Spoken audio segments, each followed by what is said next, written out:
So, Admiral Stavridis, so many different reports this weekend about what's going on in Syria. I'd love for you to give us your insights. There seems to be a balance, hope in the streets, and yet warnings from the survivors of the Arab Spring and the blowback after that a decade or so ago, saying this is going to end badly. Where are you? I hear echoes of my own past here, which is as NATO commander, I led the intervention in Libya. And when Muammar Gaddafi was finally taken down by his people, there was jubilation. There were smiles for weeks, for a few months.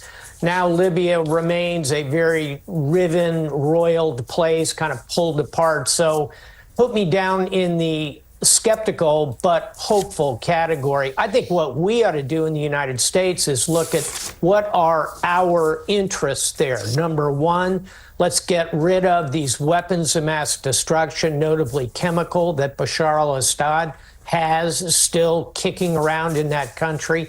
Number two, preventing the rise of another Islamic State. This is pretty fertile ground. Nature abhors a vacuum. Geopolitics really abhors a vacuum. There are still remnants of the Islamic State.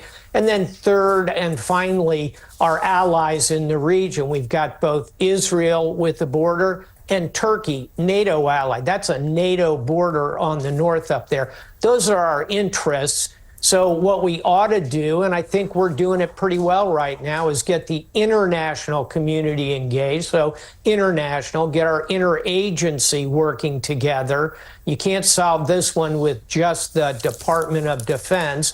You need state and treasury and all of that. And then third and finally, Joe, you need public-private cooperation. I was really struck, okay, now we're not going to make amphetamines, Captagon. We want to go back to making potato chips. That's a public-private enterprise. Our obviously, companies aren't going to rush into Syria at this point, hardly.